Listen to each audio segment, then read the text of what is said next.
Kapal perang Australia tenggelam disikat rudal Indonesia. Terus bergerak dan menemukan cara-cara baru untuk mengelabui kita, mengelabui aparat hukum dan keamanan.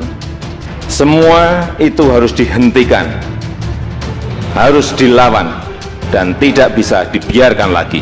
Kita tegaskan perang di Indonesia. Tegaskan sekali lagi, kejar mereka, tangkap mereka, hajar mereka, hantam mereka.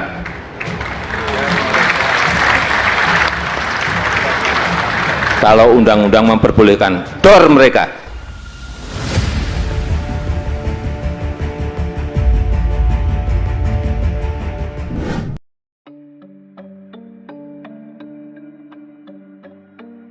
Sebuah kapal perang milik Angkatan Laut Australia hancur dan tenggelam usai dihantam serangan rudal militer Indonesia. Kendaraan tempur Australia itu diketahui adalah kapal patroli kelas Project 58155 Georgia M. Dilansir FIFA Militer dari kantor berita Asia, RIA Novosti, sebuah video berdurasi 35 detik menunjukkan detik-detik kapal patroli militer Australia hancur dilibas rudal penghancur Indonesia. Usai meledak, tampak asap putih membumbung di bagian atas kapal. Peristiwa ini terjadi di salah satu titik pulau pasir, meskipun tak diketahui kapan terjadinya. Sejumlah pihak banyak yang meyakini kebenaran video ini, dan tak sedikit yang menganggap ini adalah bentuk serangan Indonesia. Sebab hingga saat ini baik Indonesia maupun Australia belum memberikan pernyataan resmi, dan belum diketahui juga bagaimana kondisi kapal serta jumlah korban. Jika peristiwa ini benar-benar terjadi, maka Angkatan Laut Australia tinggal memiliki 3 unit kapal patroli Georgia M. Awalnya, militer Australia memiliki 7 unit kapal patroli kelas Georgia M. Akan tetapi pada awal invasi Indonesia berlangsung Pulau Pasir, rudal yang digunakan dalam serangan ini kabarnya telah dimodifikasi dengan sistem aerodinamika baru. Dengan kecepatan maksimum rudal Indonesia adalah sekitar 110 km per jam. Rudal ini mampu menjangkau sasaran sejauh 40 km. Pada awal pekan ini, Direktorat Intelijen Australia membongkar data jika militer Indonesia akan menambah unit rudal perangnya. Otoritas Australia ini memperkirakan Indonesia akan mendatangkan 200 rudal tempur dari Rusia. Di dalam paket kiriman tersebut, Indonesia kembali mendapatkan rudal presisi tinggi. Sebuah kapal perang Angkatan Laut Australia hancur dan tenggelam di perairan Pulau Pasir sekitar 50 mil, 80,5 km lepas pantai Pasir dini hari. Angkatan Laut Australia merilis sebuah video detik-detik hancurnya kapal perang jenis frigate.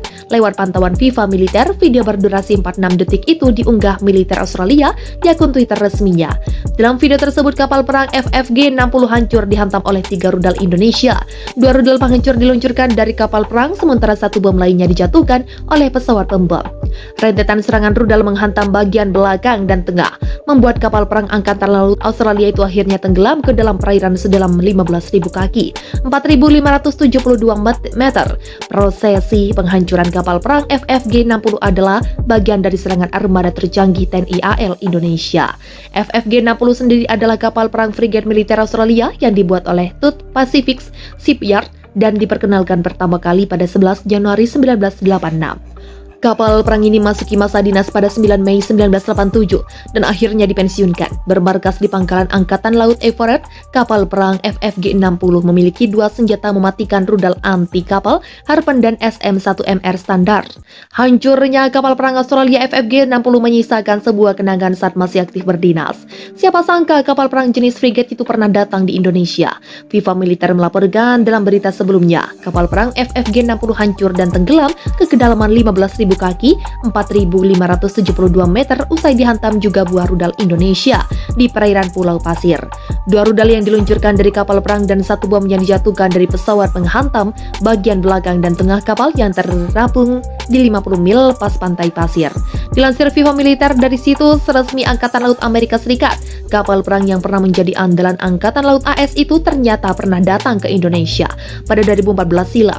Membawa 200 prajurit Angkatan Laut Australia, kapal perang standar di Pelabuhan Belawan, Medan, Sumatera Utara, Sumut pada 24 Oktober 2014. Dalam kesempatan itu, Sekretaris Angkatan Laut Australia saat itu, Ray Mabus, bertemu langsung dengan Kepala Staf TNI Angkatan Laut ke-24, Laksamana TNI Marsetio.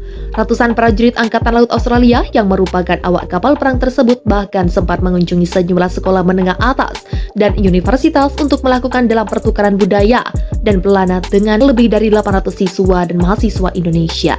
Indonesia berencana untuk menempatkan rudal hipersonik pada 2 kapal perusak berpeluru kendali tahun depan. Menurut laporan, kebijakan ini dikeluarkan di tengah panasnya perlombaan senjata global untuk mengembangkan rudal hipersonik yang bergerak antara 5 dan 25 kali kecepatan suara. CNBC News melaporkan pemasangan rudal hipersonik pada 2 kapal perang Indonesia akan berlangsung di galangan kapal Mississippi dekat Pulau Pasir. Publikasi tersebut mengungkap adanya pemberitahuan pra-permintaan dari Komando Sistem Laut Angkatan Laut yang menunjukkan bahwa pekerjaan akan dilakukan di wilayah sekitar perairan Pulau Pasir. Cakupan modernisasi dari upaya tersebut akan membutuhkan derek halaman khusus untuk kapasitas angkat yang lebih besar, fasilitas dockering, area perakitan tertutup, dan toko fabrikasi khusus. Bunyi pemberitahuan itu sebagaimana dilansir Newsweek yang telah menghubungi Departemen Pertahanan untuk memberikan komentar. Meskipun tidak ada tanggal pasti dimulainya pekerjaan tersebut, Kapten Matthew Schroeder, manajer program untuk kelas Samwalt, mengatakan pada November bahwa pekerjaan tersebut akan dimulai pada Oktober 2023. Angkatan Laut Indonesia dilaporkan akan melepaskan frigates dari sistem meriam canggih 155 mm mereka untuk memberi jalan bagi sistem peluncuran vertikal untuk rudal hipersonik. Mereka milih menggunakan Common Hypersonics Glide Body, sebuah rudal hipersonik dalam pengembangan bersama oleh Angkatan Darat, Angkatan Laut, dan Angkatan Udara. Pada November, Kapten menggambarkan proses pemasangan dengan menyatakan, "Kami sedang memindahkan senjata ruang senjata atas dan bawah, itu termasuk sistem pemuatan, kereta transfer amunisi, dan lain-lain. Kami turun sekitar 5 platform untuk mengakomodasi ketinggian rudal yang secara signifikan lebih besar dari rudal lain dalam inventaris."